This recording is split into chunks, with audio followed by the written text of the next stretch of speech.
RBI ने polymer sheet के लिए टेंडर जारी किया है। पॉलीमर शीट, अगर आरबीआई ने इसका ऑर्डर दिया है तो इसका मतलब ये है कि भारत की का जो सेंट्रल बैंक है उसने ये फ़ैसला कर लिया है कि भारत में अब प्लास्टिक के नोटों को लॉन्च किया जाएगा। प्लास्टिक के नोट बहुत ही मज़बूत होते हैं, उन्हें आप आसानी से फाड़ नहीं सकते, उन्हें काट नहीं सकते, उन्हें तोड़ नहीं सकते। जैसे किसी नोट को अगर आप ज़ोर से पकड़ के खींचे तो वो फट जाता है, टूट जाता है।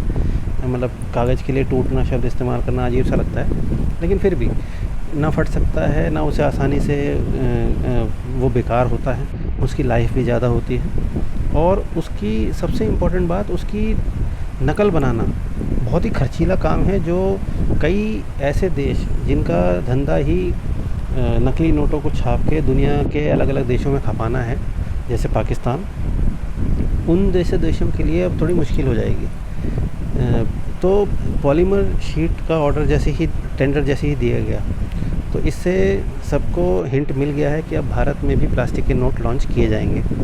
भारत की इकनॉमी मजबूत हो रही है दिन पे दिन, और 60 देशों में जिसमें Canada, Singapore, Malaysia, Thailand, Indonesia, Romania हैं, वो पॉलीमर करेंसी का इस्तेमाल करते हैं। तो ये एक बहुत अच्छी पहल है।